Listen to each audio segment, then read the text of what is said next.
PM Modi के शासनकाल में भारत के विदेश नीति की लोहा पूरी दुनिया मानती है।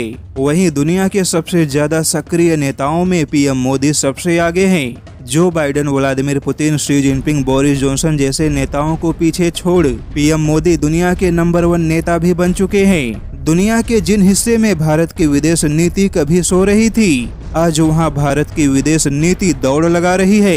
आज मुस्लिम देशों के सबसे बड़े संगठन OIC में भारत के खिलाफ गोलबंद होने का साहस नहीं है, तो इसकी एक ही मुख्य वजह केवल भारत की मजबूत विदेश नीति है।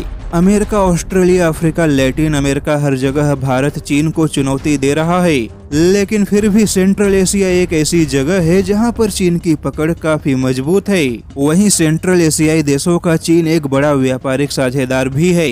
लेकिन अब पीएम मोदी ने सेंट्रल एशियाई देशों में भारत की विदेश नीति और भारत के व्यापारिक नीतियों को मजबूत बनाने का बीड़ा उठाया है।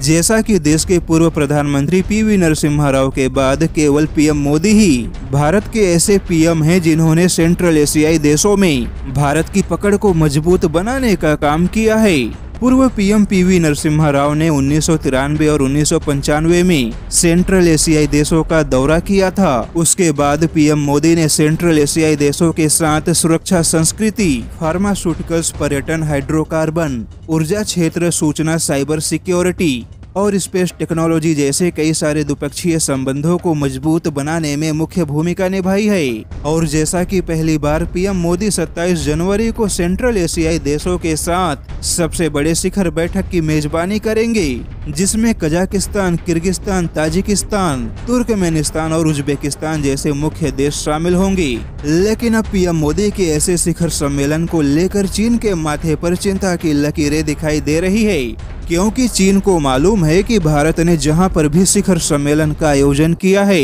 वहां पर हमेशा चीन को एक बड़ा नुकसान उठाना ही पड़ा है। दरअसल चीनी मीडिया सिन्हुआ को चिंता सता रही है कि भारत और मध्य एशियाई देशों का शिखर सम्मेलन चीन के हितों को बड़ा नुकसान पहुंचा सकता है, क्योंकि पीएम मोदी ने 2015 में ही सभी सेंट्रल एशियाई देशों का दौरा किया था और तब से लेकर अब तक भारत ने धीरे धीरे सेंट्रल एशियाई देशों में अपने द्विपक्षीय संबंधों का विस्तार किया है।